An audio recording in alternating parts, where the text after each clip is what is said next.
ক্যাম্পাসে ক্যাম্পাসে আপনাদের ছাত্র সংগঠনগুলা আজকে যে ধরনের সন্ত্রাস করতেছে, আপনারা একটা জিনিস মনে রাখবেন, এখানে আওয়ামী লীগের বিরুদ্ধে গণ অভ্যুত্থান ঘটার আগে ছাত্রলীগের বিরুদ্ধে ক্যাম্পাসে অভ্যুত্থান ঘটেছে। ছাত্রলীগকে আগে ক্যাম্পাস থেকে বের করে দেওয়া হয়েছে। সেরকম পরিণতির দিকে আপনারা যায়েন না দয়া করে। আপনারা ছাত্র সমাজকে কোনো ধরনের হুঙ্কার দিয়ে এখানে রাজনীতি করতে পারবেন না। আপনি ছাত্রদল হন, ছাত্র শিবির হন, অন্য যে হন, ছাত্র সমাজের গায়ে একটা ফুলের টোকা দিয়ে এখানে কোনো ধরনের রাজনীতি আপনি করতে পারবেন না, এটা পরিষ্কার।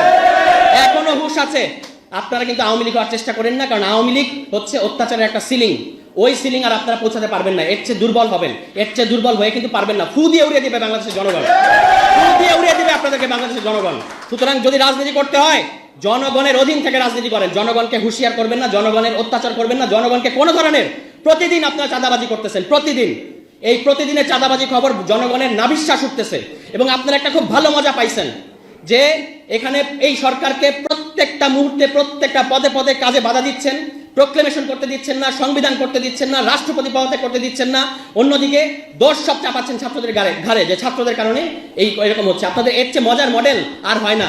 নির্বাচিত হয়ে ক্ষমতায় আসার আগেই আপনারা আসলে ক্ষমতায় চলে গেছেন। এখানে আপনাদের হুঁশ হচ্ছে না। হুঁশে আসেন। এখানে একটা গণতান্ত্রিক রাষ্ট্র হলে আপনাদের অনেক সমস্যা হয়, এটা আমরা বুঝতে পারি।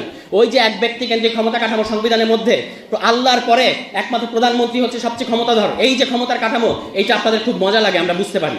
কিন্তু এইবার আর আমরা এটা করতে দিব না।